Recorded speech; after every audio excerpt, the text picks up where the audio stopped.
Morning, নমস্কার। সবাই কেমন আছো? আশা করি সবাই ভালো আছো। তো আজকে টপিক হচ্ছে ফাইন নিয়ে, যে আমাদের বাংলায় যেটা চলছে। আগে মানুষ বাড়ি থেকে বেরোতো, চেক করতো যে মানি ব্যাগ আছে কিনা, পকেটে ফোন আছে কিনা। আর এখন চেক করে পয়সা নিয়ে বেরোচ্ছে কিনা।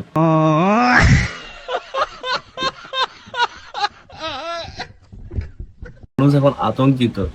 এখন যা যা ফাইন হচ্ছে, এখন বলছে প্লাস্টিকের ব্যাগ ইউজ করলে ফাইন, থুতু ফেললে ফাইন, টয়লেট করলে ফাইন। सब क्या देखना पड़ रहा है। अच्छा है मैं अंधा हूँ। আরে ভাই, তুমি ফাইন নাও, কোনো অসুবিধা নেই, বাট আগে পাবলিক টয়লেট তো বানাও। এখন মানুষ গুগল করে পাবলিক টয়লেট খুঁজছে, তাও পাচ্ছে না।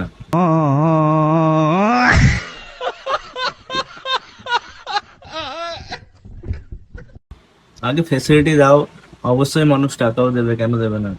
কিন্তু এখন ভয়ে সবাই আতঙ্কিত, যে পুলিশকে মানুষ সম্মান দিচ্ছে না, মানুষ আতঙ্কের নজরে দেখছে sorry sorry sorry sorry sorry. যে কখন কি ফাইন মেরে দেবে, কোনো ঠিক নেই। কারণ পুলিশ এখন বলছে যে টাকা নেই, সমস্যা নেই, ইউপিআই করে দাও। তো চলো, বাই বাই।